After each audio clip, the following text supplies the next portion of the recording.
Hello, good afternoon 11th arts psychology students.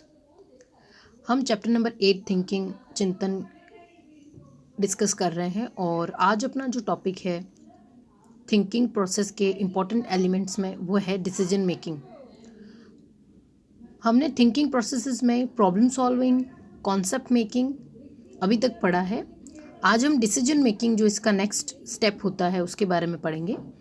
Decision making means निर्णय लेना, to be in a power to conclude something and have result. हम सब जानते हैं कि जब थिंकिंग यानी कि विचार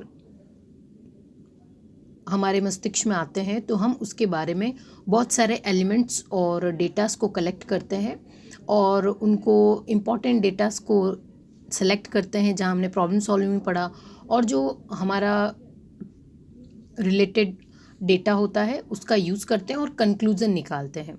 तो जब कंक्लूज़न निकाला जाता है तो कंक्लूज़न का मतलब हम बहुत सारे इम्पॉर्टेंट एरियाज़ में से एक पर्टिकुलर पर सहमत होते हैं और आंसर निकालते हैं। तो यही निर्णय लेना यानी कि डिसीजन लेना माना जाता है।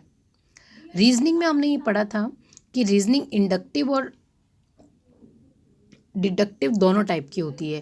अब इस रीजनिंग में हम हमारे जितने भी हमारे पास इम्पॉर्टेंट डेटाज होते हैं उससे रिलेटेड जजमेंट लेते हैं। जैसे कि हमने पढ़ा है कि हम कोई इंसिडेंट के बारे में जज कर रहे हैं। कल हमने एक एग्जांपल पढ़ा था प्रीवियस क्लास में कि एक ट्रेन की तरफ दौड़ते हुए आदमी को देखकर हम बहुत सारे ऑप्शंस को अज्यूम कर सकते हैं। अजम्पशन हमने पढ़ा था, लेकिन अजम्पशन के बाद जब हम एविडेंस देखते हैं, जो हमने देखा था कि डिडक्टिव रीजनिंग के अकॉर्डिंग जब हमारे पास कुछ एविडेंस होते हैं तब हम कहते हैं कि हाँ, वास्तव में किसी एक पर्टिकुलर कंडीशन का ये रिजल्ट है। तो इससे क्या होता है, हम जज कर पाते हैं, एनालिसिस करते हैं, तो हम क्या करेंगे, न्याय निर्णय ले पाते हैं।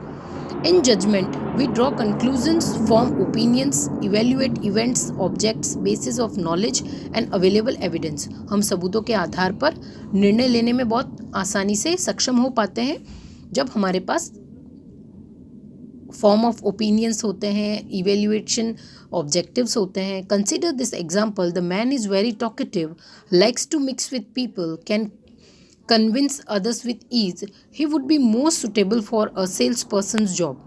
जैसे हम अगर